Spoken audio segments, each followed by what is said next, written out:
Bonjour à tous, aujourd'hui je vais vous présenter la dernière venue de ma collection d'orchidées, c'est un Paphiopedilum. Alors le Paphio, c'est l'orchidée qu'on appelle aussi le sabot de Vénus, la voilà, je vous montre. Là tout de suite elle est en fleur, voilà ce que ça donne au niveau de la fleur. Et si vous voulez voir un petit peu en bas, le Paphio, moi ça fait à peu près 18 mois que j'avais envie d'en acheter un, alors pas forcément pour les bonnes raisons, en fait on m'avait dit le Paphio c'est une orchidée qui aime beaucoup l'eau calcaire et tout, là on peut y aller, et je me suis dit moi j'ai une eau très calcaire, j'ai beaucoup trop d'orchidées pour récupérer de l'eau de pluie sur mon balcon, donc s'il y a une orchidée qui aime l'eau calcaire, c'est super, elle va prospérer chez moi, ça va être facile. En fait c'est pas tout à fait ça, le Paphio c'est une orchidée qui va supporter mieux que d'autres une eau calcaire, mais elle n'est pas non plus pour autant une fan de calcaire, voilà. Mais pour autant je peux essayer de la cultiver en appartement, il y a pas mal de personnes qui y arrive, donc je me suis lancée. Alors moi au départ j'étais intéressée plutôt par d'autres variétés que celle-ci, mais je vais vous expliquer pourquoi j'ai craqué sur celle-là en fin de compte. Alors ce qui m'intéressait moi c'était des variétés avec des fleurs blanches finement striées de vert, un petit peu comme mon Masdevallia sauf qu'il est orange strié de mauve, mais ce que j'aime bien moi c'est ces fleurs qui sont striées. Et je suis allée me promener en pépinière il y a environ 2 semaines et là j'ai vu des Paphios et je me suis dit bah tiens c'est peut-être le moment ou jamais. Alors il n'y en avait pas dans le style qui m'aurait plu, mais on m'a présenté celle-ci et sa particularité en fait c'est d'avoir plusieurs fleurs sur la même hampe florale, ce qui fait qu'au lieu d'être fleurie pendant 1 mois et demi, ce qui est à peu près le lot de tous les Paphios, elle va pouvoir rester de fleur en fleur, fleurie pendant environ 6 mois. Et alors là je me suis dit, un Paphio fleuri pendant la moitié de l'année, ouais, ça se tente, carrément. Donc pour mon premier Paphio, ce sera celle-ci, et si j'arrive à la faire perdurer, à la faire refleurir surtout, dans ce cas-là, j'essaierai d'en chercher un qui me plaît vraiment au niveau de la floraison, tout en sachant que forcément, je n'aurai une floraison que pendant 1 mois et demi. Alors je vais vous la montrer de plus près, vous allez voir, elle est très intéressante. Ensuite, je vais vous donner quelques conseils de culture, mais attention, ce n'est surtout pas une vidéo complète sur la culture du Paphiopedilum, puisque je vais quand même attendre de voir ce que ça donne par rapport aux conseils que j'applique pour vous donner vraiment les bons conseils. Alors voilà donc la fleur de mon Paphio de plus près, vous voyez. En fait elle est très jolie, moi c'est autre chose que j'aurais voulu au départ, mais finalement je suis très contente franchement. Alors vous voyez, je vous disais qu'elle est intéressante parce que, vous voyez, elle est déjà en train de préparer le bouton suivant. Et alors quand je l'ai acheté, donc il y avait une deuxième fleur ici qui est tombée il y a 2-3 jours. Je vais vous montrer quelques plans, j'ai quelques plans où il y avait encore les 2 fleurs.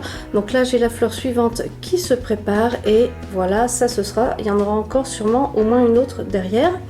Ensuite, si on descend, je vais vous montrer pourquoi est-ce qu'elle est si intéressante que ça, je trouve. Vous voyez, là, j'ai déjà une petite pousse. Parce qu'en fait, sur ces orchidées-là, il n'y a qu'une seule tige florale par pousse. Donc, une fois que cette tige florale sera terminée, la pousse restera en place, mais elle ne refleurira plus jamais.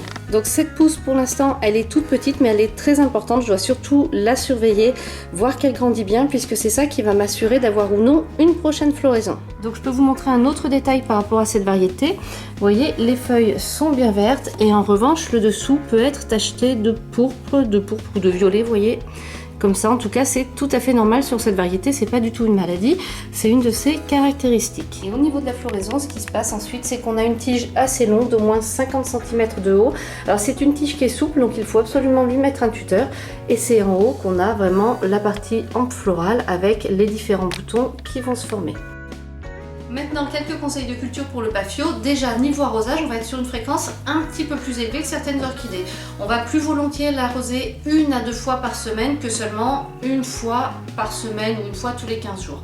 Voilà, on l'arrose à l'eau de pluie de préférence, ou alors éventuellement elle peut supporter, comme je le disais en début de vidéo, une eau un petit peu calcaire. Bien entendu, c'est une orchidée à laquelle il faut apporter quelques engrais. Alors là, moi j'ai préparé une petite fiche de culture, mais ça je vous en reparlerai quand je verrai ce que ça donne au niveau de la croissance et de la floraison de celle-ci, puisque je n'ai pas envie de vous donner des conseils que je n'ai pas appliqués d'abord, puisque je préfère donner des conseils dont je suis certaine, des choses qui marchent pour moi en tout cas. Donc là pour l'instant je ne vous parle pas plus de fertilisation, je peux vous parler de température. Par contre, le Paphio, pour la plupart des Paphios en tout cas, ça va être une orchidée qui va supporter des températures assez larges en fait. L'idéal c'est d'avoir un écart entre le jour et la nuit. Donc au niveau des températures, on a une amplitude assez large. Sur ce Paphio là par exemple, c'est-à-dire le Paphiopedilum Liemianum, on peut aller la nuit de 12 à 16 degrés et le jour théoriquement de 18 à 25 degrés, en sachant que la nuit on peut descendre en dessous de 12 et dans la journée on peut monter au-dessus de 25 degrés. Alors après, suivant la température, on régule les arrosages et on n'hésite pas à les faire un petit peu plus fréquents quand la température va dépasser les 25 degrés. Ce qui va être important, il y a deux points que j'ai envie de mentionner, c'est déjà entre avril et septembre, en gros, après ça dépend de la région où vous habitez aussi, on va éviter d'exposer le Pafio à la lumière directe du soleil, c'est un peu trop pour lui. Donc moi ce Pafio par exemple, je l'ai placé dans une pièce qui a une double orientation, j'ai à la fois une orientation nord et une orientation ouest,